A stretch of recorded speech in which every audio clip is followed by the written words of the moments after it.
Shalom, everyone. This is Aaron Lipkin from Samaria, and I am with Dr. Shay Bar, and we are both from the amazing Manasseh Hill Country Survey team. And I'm going to talk a bit with Shay about this amazing organization that's been doing really pioneering in archaeology in this area. But before we start doing that, I just want to talk about the name. Uh, Shai, why is the name so long? Manasseh Hill Country Survey. Uh, and also, if you can tell us exactly what that means. Well, for first we can do MH, Initials. and we could do initials. We do it when we publish, of course. Um, the name is based on when the late Professor Adam Zertal initiated the project in 1978. I think I was in high school. Well, maybe in the early days of my high school. And when he initiated the project, he wanted uh, um, to search the tribe of Manasseh, the allotment of the tribe of Manasseh from the sea to the Jordan River and from the Jezreel Valley in the north to the area south of Nablus, north of Jerusalem, in their border with Ephraim in the south. And at that time, when people did archaeological surveys, it was, there was the archaeological survey of Benjamin, the archaeological survey of Ephraim, the archaeological survey of Manasseh. People used the biblical names of the tribes to describe the general territory of the survey. 44 years have passed, 45 years have passed of field work. We are now surveying in Benjamin, actually, the Manasseh Hill Country Survey is surveying. We are deep in the Benjamin allotment, but we are still surveying the area. The name is just the name of the organization. The main aim is to survey archaeologically by foot, meter by meter, the entire area of Samaria and the Jordan Valley. That's why it takes 45 years. And not for me, but for me, something like 15 years I'm being in this organization. But when it was initiated back then in 1978, they started in the Dotan Valley in the north of Samaria, not far from Jenin, and the area of course, Del Dotan, and where Joseph was put into the well by his brothers. So we are now surveying the area. That's what we are doing here. And since 1978, it's really amazing to think of the enormous amount of territory that was surveyed by this Manasseh Hill Country Survey team. And what you've done, what we've done actually, is really amazing because we walked every centimeter, every meter, searching for any type of evidence of human activity during the ages, and we're talking about ages like the Chalcolithic period, all the way to the Ottoman period. So we're talking about thousands of years of human activity, and I think that there's so many important discoveries that were done by the organization since 1978. Can you mention maybe two or three that you think are probably the most important ones? Well, actually, since we are talking from the Middle Paleolithic till World War One, we actually surveyed World War One camps last year of the Battle of the Uja between the German and the Turks, and actually Australian and New Zealand forces that were fighting here with the British forces. So yeah, well, in every different period we have some key sites, and of course we don't have the time to elaborate on all, but I think that especially important to the founder of the survey, to the late Professor Zertal, were sites related to the Iron Age. He was focusing on that period. It was his main research enthusiasm. And since this area is where Israel entered Canaan according to the Bible, then he focused on such sites that would give us a clue to how was this done. And he found several sites. I might mention, for example, a group of sites called the foot-shaped enclosures from the Iron Age 1. That's the time of the entry to Canaan of the Israelite people coming from Jordan. Um, and we have these enigmatic sites. They have the shape of a foot, of a human foot, as seen from the air. They are located under proto theaters that people can watch the activities within. Very interesting. We are now excavating some of them. We are taking them to the Iron Age. And these might be the sites that in the Bible are called Gilgal, Gilgalim sites, because Gilgal is not a name of a specific site, it's a type of a site. It's a camp, a place of gathering for the people of Israel when they entered Canaan, for example, and even afterwards. For example, in the Gilgal, they circumcised the people that were in the desert, the Gilgal of Jericho.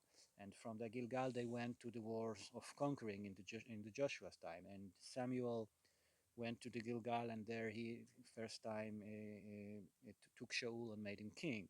So these Gilgal sites are very important, and until now there was not a good archaeological site to be identified as a Gilgal. And these foot-shaped enclosures, we found about 5 of them that are from the same type, and we hope to find more in the future, are probably the best candidates to be these biblical Gilgals. Another very important site, also connected to the entry of the people of Israel to Canaan, is the cultic site discovered on Mount Ival. Adam Zertal discovered this in the survey and excavated there for 8 seasons, and he suggests that this is the same spot, the same altar where Joshua was with the people of Israel, where Israel became a nation actually. So it's a very important site, and it is still a very important site, and we are working also on the publication of this important site. Um, Another site, again from the same time of the period of the judges, is called El Ahwat. It is found in Wadi Ara in the north of Samaria, excavated again by Professor Zartal 20 years ago. And he suggests that this is a very unique fortified city of the sea people called the Shardana, that fought against the Egyptians in the end of the late Bronze Age in the 13th and 12th centuries BCE, and then became Egyptian mercenaries. And it says that Ramses III put these Shardana people in forts under his name, which means that they were like, I don't know, military police of the Egyptians in foreign countries. And Zertar suggests that the site called El Ahwat is one of these sites, and he also suggests very interestingly that Caesarea, the leader of Yavin, king of Chatzor, the military general of Yavin, king of Chatzor, the Javan. fame Javan, king of Chatzor, yeah, Javan in English, In Yavin in English. Hebrew. Yes, with the story of Devorah, the prophet. Um, so this is his side. This is Charoshet Hagoyim, Smithy of the Nations. In the first famous episode of the mother of Caesarea standing in the window waiting for her son to come victorious from the battlefield, where he actually was beaten and then later killed by Yael, uh, the daughter of the Kenite. So I only talked about the Iron Age side. We have from the Second Temple period, we have a very interesting array of forts from the Roman period, from the Adrian period, probably related to the fights with the Bar Kokhba rebellions. And we have sites from earlier periods, first evidence of big metallurgical activities in the Fatsael sites in the Jordan Valley that I excavate there, and more and more and more sites from different periods. It's a vast area that was really not researched before, and we can speak about more than 4,000 sites, newly discovered sites not known before, that were discovered by the Manasseh Hill Country Survey (MHCS). So definitely very, very exciting discoveries since 1978, both for the survey and also the excavations that were done at Joshua's altar or the Israelite or the Iron Age altar on Mount Ebal and El Ahwat and the footprint enclosures. And obviously the research hasn't ended. We're going to be excavating at one of the footprint enclosures called Sha'ab Rumani, which is right here in our area, hopefully this coming May. And so we hope to come with exciting news about that foot enclosure as well. And so if you're interested in learning more about the altar on Mount Ibal and El Ahwat, we can find it in the books that are on our website, lipkintours.com. You'll be able to read about Sisera's secret the city of El Akhwat, and the book called A Nation Born by Professor Zertal, that's also on our site. And we also have exciting news. Hopefully, in about a month, we will have a new book out, another book by Professor Adam Zertal called The Footsteps of God. And Professor Zertal talks about the discovery of the foot enclosures and how he proved that that is biblical Gilgal as described in the Bible. So we'll have that on our website very, very soon. Dr. Shai, one last question. If you had a dream, if you could have a genie or something come and ask you if you have a wish, do you have a wish? What would be that wish? What would be that dream? You mean apart from world peace and solving hunger and World yeah, peace. yeah, something more realistic, I guess, Yes, yes. related to the subject that we are talking about. Well, I think that the most important thing that our organization until now did well, we didn't manage to finish it or is the publication of the site of Eival, of the altar of that Professor Zertal excavated. He excavated it in the 80s, almost 40 years past, and since that we were not able to publish a full report of the site. And if that genie comes, I would scrub the and I would really want to get some assistance on publishing this site. A lot of good people are trying to help us, but unsuccessfully till now. And hopefully, this genie or whoever will help us. I think this is a very important site. I think it's one of the most important sites from the Iron Age in Israel. Um, it is debated, and that's why it's important that it will be published, because the debate today is focusing on notions, on assumptions, on first drafts of data published during the excavation, or on popular publications which are notwithstanding the academic records, what is needed by the academic world. And I think that if we can publish this project, this will be very important for the archaeology and the history of Israel, of the people of Israel. Um, and this is I think, the most important thing that I'm still missing. The final thing that I have to do as the director of the organization is to be able finally to publish this very important excavation. Um, Hopefully, it will be done.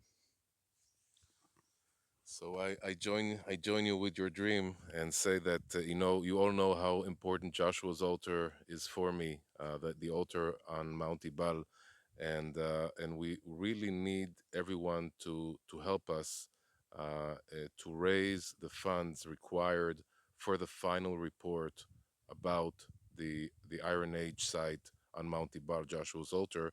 And if you can help us, that would be great. And you can reach out to me through Facebook or through our website, lipkintours.com. If you are able to help us raise funds for this important project, the final publication of the archaeological report about the altar of Joshua, the excavations that were done between 1982 and 1989, and the final report is still not out. We need to get it out there in order for the academic world to start debating on the site and really take it seriously. And you all know how important it is for people who want to learn more about the Bible and prove that the Bible, the historicity of the Bible cannot be doubted so easily. And so we hope that you will join us with this effort, and that we will soon see Joshua's altar raised as an important archaeological site, also in the academic world and in the universities and journals all over the world. So I want to thank Dr. Shai for this amazing interview, and shalom from the land of Samaria, Israel.